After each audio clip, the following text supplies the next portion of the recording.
baby Trouserpress. That's actually spelt Featherstone Hoch, but pronounced Trouserpress.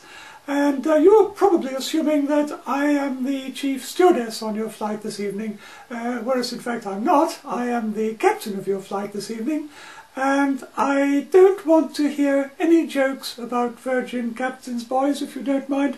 I've heard them all before, and I don't find them funny. Now, people sometimes ask me why there are so few girlies in our profession.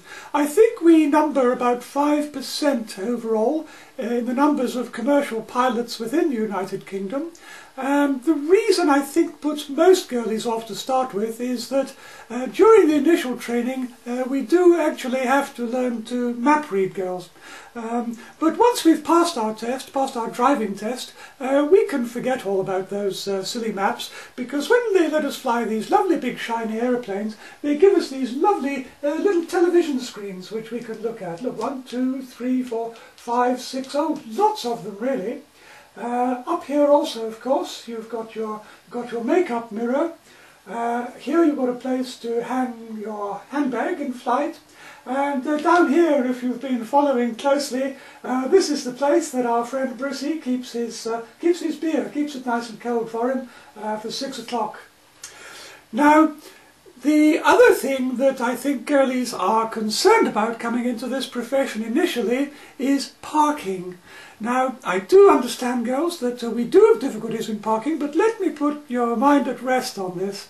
It's all very straightforward. When you land and you're coming into the terminal, all you do is you come round the corner, you point your aeroplane straight at the terminal, and you park it nose in at the gate. Quite straightforward. It's a bit like parking your car into the curb at Sainsbury's.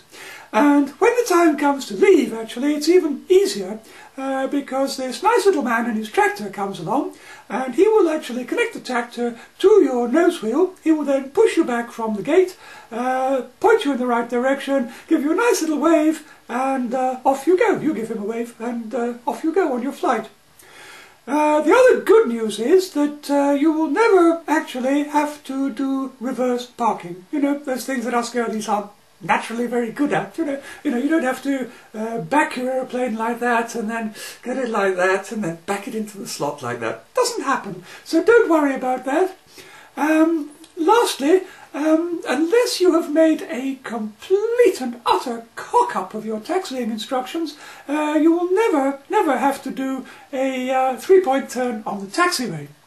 If by any chance you do find yourself in this situation, say at Los Angeles or at New York's Kennedy Airport, and you have to do a three-point turn on the taxiway, I would just advise you to get off your aeroplane, buy a ticket and come home as a passenger.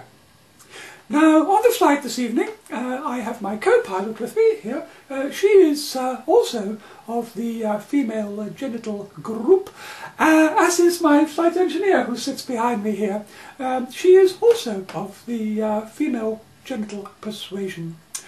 Now, I want to get this quite straight, boys, that you will no longer refer to this as the flight deck or as the cockpit. That's not funny. You will, if you don't mind, refer to it as the box office. Thank you for your kind attention, and I do wish you a pleasant flight.